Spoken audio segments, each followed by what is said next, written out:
après la première édition qui a été assez merveilleuse, avec un véritable succès, avec plus de 5000 personnes entre Casa et Rabat, on s'attendait à voir un petit peu ce qui allait se passer et quel est le public qui allait venir.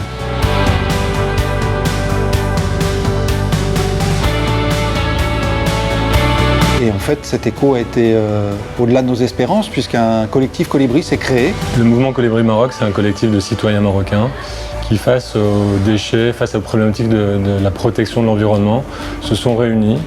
Ce sont des associations, c'est vous, c'est moi, et on a décidé d'agir, de sensibiliser les Marocains pour construire un nouveau Maroc plus vert, plus respectueux de l'environnement et plus soudé, avec des valeurs de partage, de solidarité, d'humanité.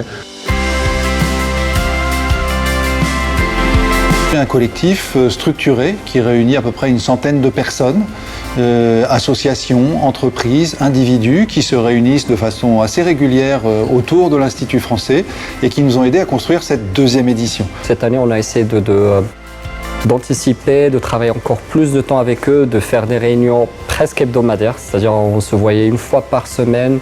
Donc on est parti du principe qu'on va construire un village, on va dire un village marocain ou autre, qui se compose d'une place centrale et de plusieurs quartiers.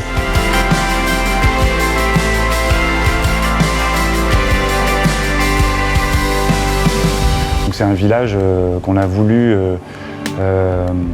réel, disons, avec donc des villageois, des quartiers, une place du village, des enfants, des espaces de convivialité, vraiment une vraie vie, quoi, comme dans un village. On y retrouve des espaces plus dédiés à l'éducation, plutôt d'autres dédiés à la permaculture, d'autres dédiés à l'agroécologie. Et aussi pour les enfants, on a beaucoup travaillé cette année pour les enfants. On a constitué un jeu de piste qui s'appelle l'Aventure Colibri. Il y a plusieurs animations aussi, il y a des projections, des mini-conférences. Donc voilà, le jeune public, il fait partie du cœur de ce projet en ce moment.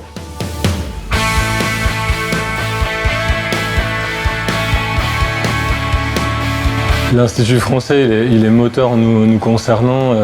L'année dernière, c'est grâce à eux qu'on s'est rencontrés. Notre collectif, il a 1 an. Et sans l'Institut français, je pense qu'il n'y aurait pas eu de collectif Colibri, donc ils sont complètement moteurs. On a trouvé une famille, c'est pas l'Institut français, c'est pas une équipe, c'est vraiment une famille avec qui on peut discuter, avec qui on peut monter des projets. Ils sont toujours là pour nous soutenir, donc c'est vraiment un confort et une aide qui est primordial. Et ce qui a changé, c'est qu'il y a une énergie encore plus intense que l'année dernière. L'année dernière, on était un peu à fond dans la découverte, mais cette fois-ci, ça avance encore à fond. L'apprentissage de la première édition, c'est que maintenant, on n'est plus tout seul, on est avec plein de gens, plein de petits colibris, et ça continue.